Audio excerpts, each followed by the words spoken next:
হাউসুইটে আপনার এক্সপেরিয়েন্সটা একটু জানতে চাই। কতগুলো এক্সপেরিয়েন্স জাস্ট জোশ।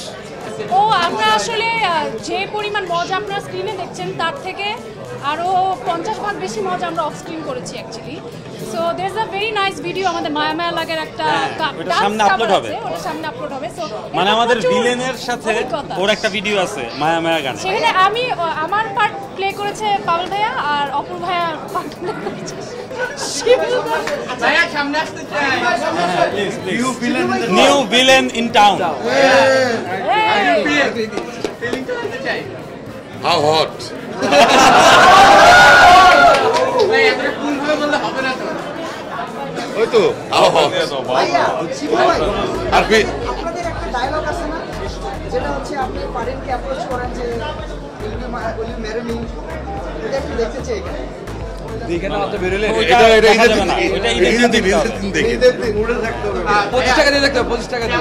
মানে আপনারা যা দেখলেন তার থেকে 50 গুণ বেশি মজা করতে করতে আপনার কাজটা করছেন। ধামাকা তো আমি দেই না, ধামাকা হচ্ছে দর্শকরা দেয়, তারা পছন্দ করে ধামাকা হয়ে যায়।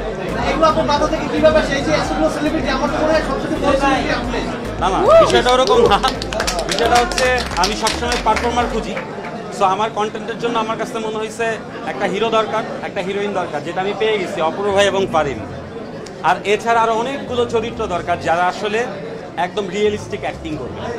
তো আমার কাছে সবাই আছে যারা একদম রিয়েলিস্টিক পারফরমেন্স দিয়েছে, সেজন্য কন্টেন্টটা সবাই এনজয় করেছে। ভাই এই স্ক্রিপ্টটা করতে কতদিন সময় লাগছে আপনার? আসলে একটা স্ক্রিপ্ট করতে তো অনেকদিন সময় লাগে, বাট একটা গল্প আমার কাছে, যেহেতু আমার গল্পের স্ক্রিপ্ট ডেভেলপমেন্ট সব কিছু আমার নিজেরই করতে হয়।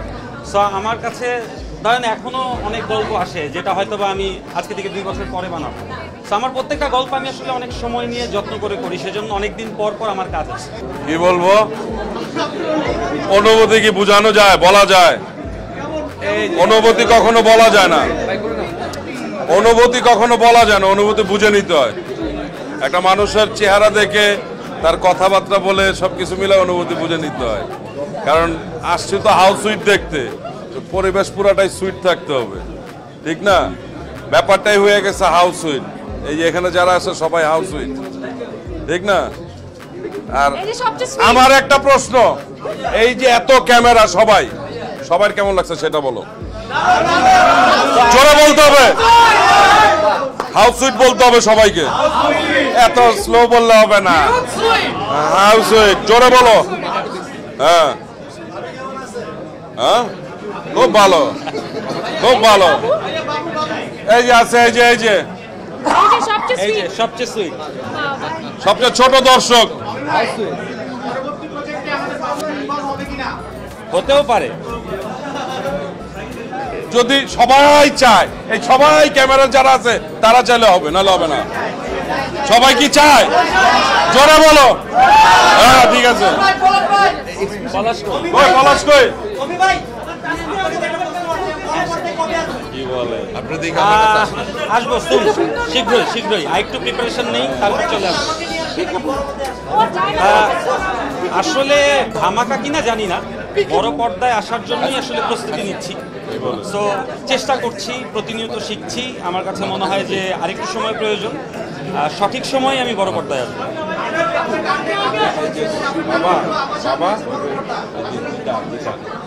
অবশ্যই টার্গেট বড় পর্দা, সেজন্যই আমি চেষ্টা করছি ওটিটিতেই এক ধরনের সিনেম্যাটিক এক্সপিরিয়েন্স দিতে দর্শককে, যারা আসলে ঘরে বসে ওটিটিতে, মোবাইলে বা টিভিতে আমার ফিল্মটা দেখবে, তারা যাতে এক ধরনের সিনেম্যাটিক এক্সপিরিয়েন্স পায়, এবং তারা যাতে এই আইডিয়াটা করে যে আমি যখন বড় পর্দায় কাজ করব তখন তারা কেউ ঠকবে না।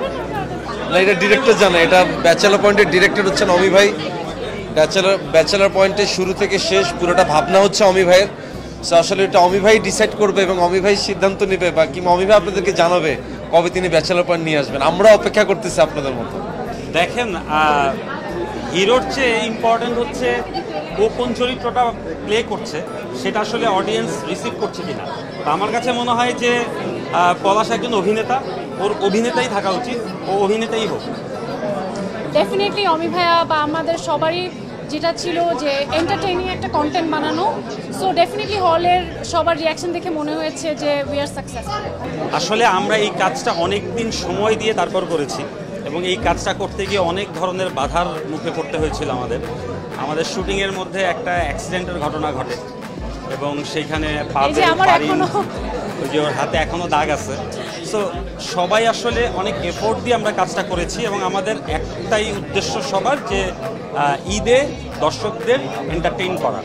এবং হলে দর্শকদের যেই রিয়াকশন দেখলাম আমার কাছে মনে হলো যে ফারিনের কথা মতোই যে হয়তো আমরা দর্শককে এন্টারটেইন করতে পেরেছি, কারণ বিভিন্ন জায়গায় মানুষের চিৎকার এটা আসলে আমাদেরকে অনেক ইন্সপায়ার করে এবং এই ধরনের কাজ আমি আসলে সামনে আরও করতে চাই।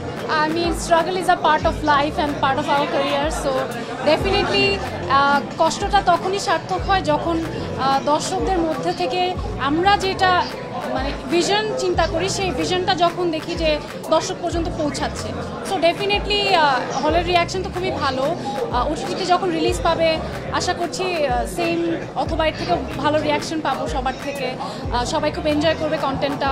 ইতিমধ্যে আমাদের গান ট্রেলার সব কিছুই মানুষ খুব ভালোভাবে গ্রহণ করেছে, সবাই এটাকে সিনেমার সাথেও কম্পেয়ার করছে। সো এটা আমাদের জন্য অনেক বড় পাওয়া। না, আপাতত হাউস সুইট আমরা সবাই। আমি খুবই এক্সাইটেড ছিলাম কারণ আমি এরকম একটা ক্যারেক্টারই অনেকদিন ধরে খুঁজছিলাম করার জন্য, বিকজ আমার কাছে মনে হয়েছে যে I am a very experimental artist. আমি অনেক ধরনের ক্যারেক্টার করি সবসময়, বাট কমার্শিয়াল অ্যাসপেক্টে হয়তো আমাকে কেউ ওভাবে আগে অমি ভাইয়ের আগে চিন্তা করেনি। So I am very grateful to him and Banga যে তারা এখানে